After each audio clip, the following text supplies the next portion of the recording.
So the last day we covered several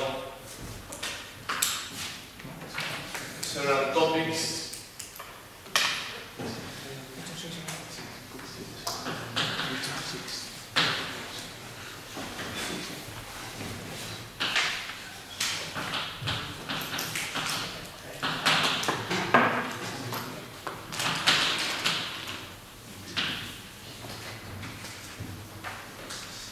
Yeah, I said a word that is worth knowing whoever quien quiera que sea. Okay, so tautology, you're given a formula, and a formula can be either a tautology or a contradiction, or Marius, please.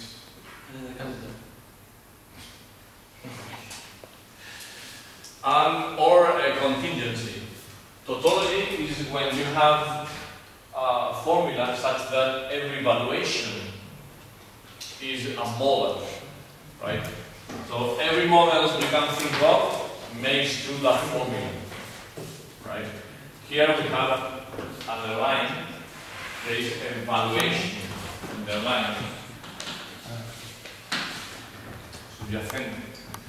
So, or we have a contradiction where every valuation makes false that formula, or we have a contingency when we have both situations. Some valuation make the formula true, and some make it false, right? Now I'm going to define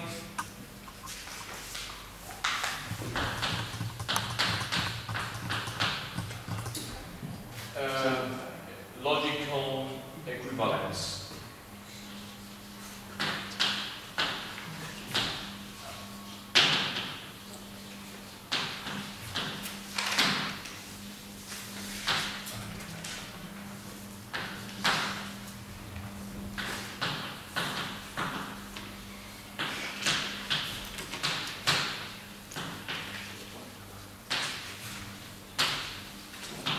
Remember that, right? So F and G are logical equivalent if they have the same models. And I put the example of P implies Q is equivalent to P or not P or Q, right? And well, when two formulae are equivalent, we write that notation, right? Three horizontal line segments means equivalent, and it means every valuation that makes F true makes G true also, right? Now I want you to think. Sorry about that. What kind of relation is to be logical equivalent?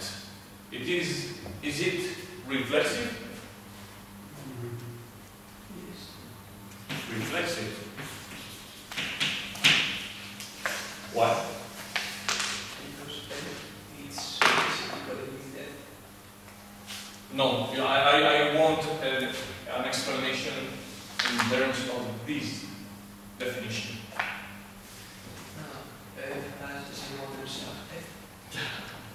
Given a formula, every model of F is a model of itself. That's the way it goes. Okay. Symmetric. Is it symmetric? Yes. Yeah, it has F and G, and if every model of F is a model of G, the other way around is true, right? Every model of G is a model of F.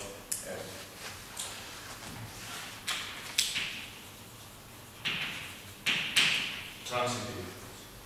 Transitive means F is logically equivalent to G G is logically equivalent to H, then F should be logically equivalent to H. Is that true? Why? Here I'm interested in the argument because that's what you'll be asked for in the exam, right? I know it is true, that's clear it's true, but give me a good argument, I'll give you the points. So what's the argument here? It's not very hard.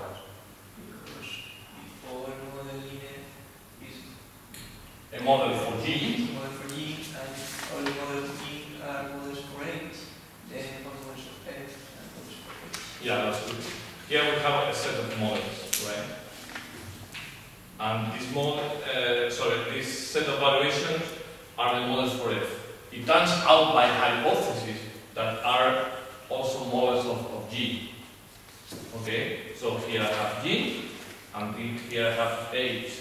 So H goes to F. Yeah, just a question. So you are given two formulas, right?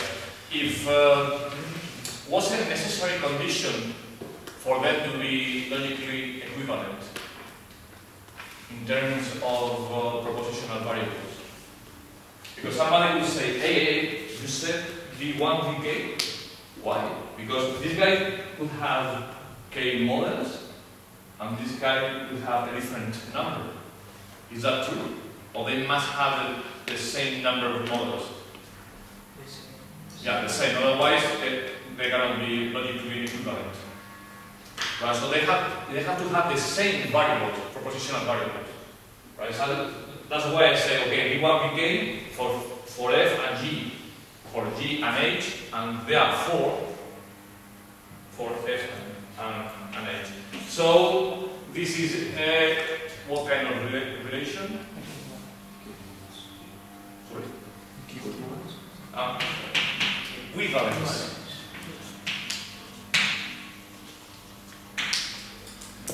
We know that an equivalence relation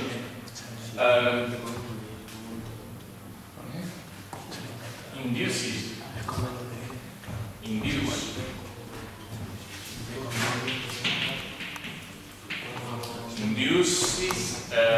means inducir, generates something called, to your horror, quotient set.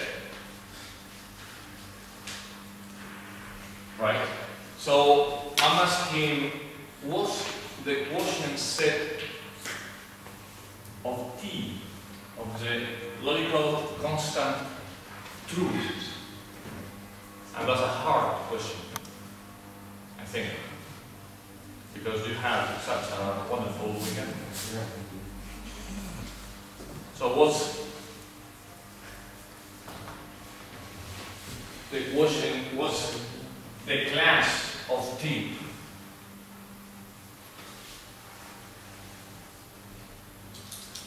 Can you describe me, maybe you throw out for the last exam, that's why you cannot answer this question. Throwing out is a very bad thing for those. Mario? It's the number of models. No, I'm asking for the number of models. I'm saying that I have constant T, which is everything is true, right? And I want to know all formulas related to T. What's a formula related to T? Remember the definition? I'm going to use that one of the blackboard. Yeah, here.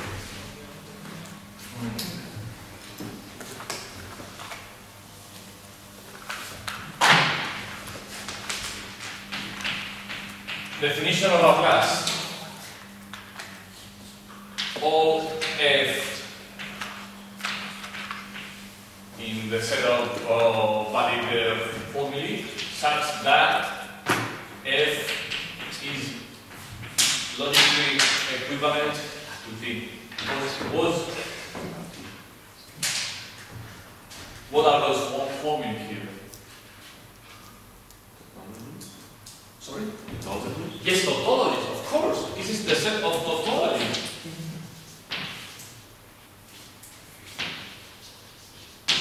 Because this is true all the time, right? And here we said true all the time. Similarly, the class of false is the set of contradictions. Hence, well, you know that word. Hence is another word for therefore, or tanto. Hence, all tautologies are equivalent and all contradictions are equivalent. And you made a very nice point, Marius, because what about contingency? Well, it depends on the number of valuations for each. Then you have different classes depending on the number. But it wasn't what I was asking at the moment, right? Okay.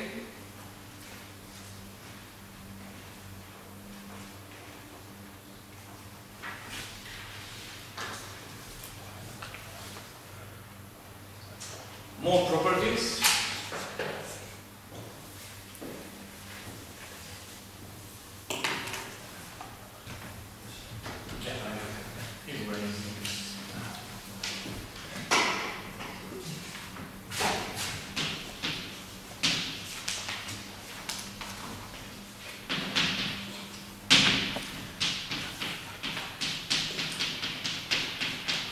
And I'm going to prove this because it's too easy and I leave it for you.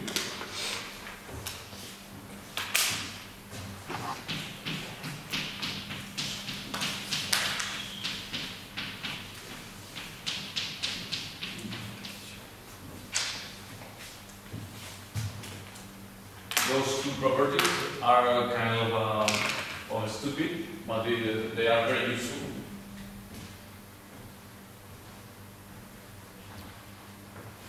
So double negation is equivalent to leave the formula as it is. And you have a tautology. When you negate in the sense of logical negation, then you get contradiction. Right? Yes. So, as I said in the first day, I'm going to treat you as you desire in terms of intellectuality. I don't want to treat you as immature students, so I'm going to leave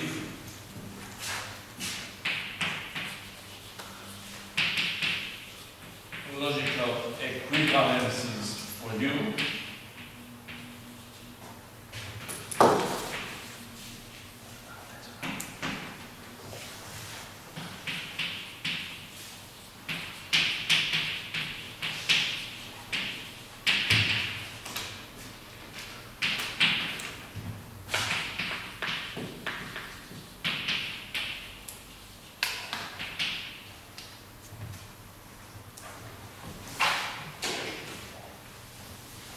Some of those equivalences are known to you already.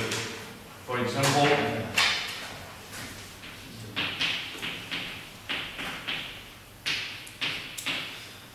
is equivalent to what?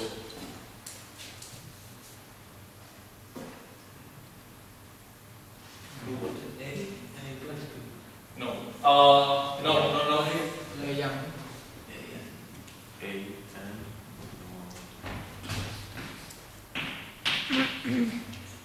Sure.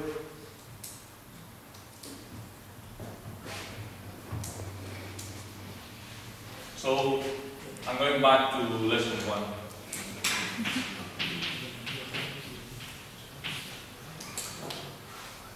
What do we have to write next?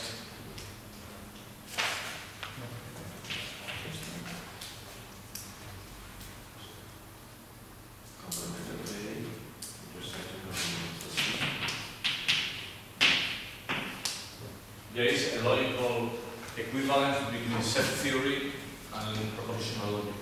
So this union is equivalent to OR, logical OR, and this intersection is equivalent. So that kind of laws I'm leaving for you. So tomorrow, just review them, study them today, because tomorrow I'll be saying, by the Morgan's law, and this is the Morgan law, by associativity, by commutativity, by absorption, by idempotency, it's just a small table like 20 of those. Right? Okay. That's enough for today. Do you have questions about project 4? I'm going to pull out the wording today. The same as on the project, but if you want me to, every time you have questions about the project, just let me know. It is the hardest one by far.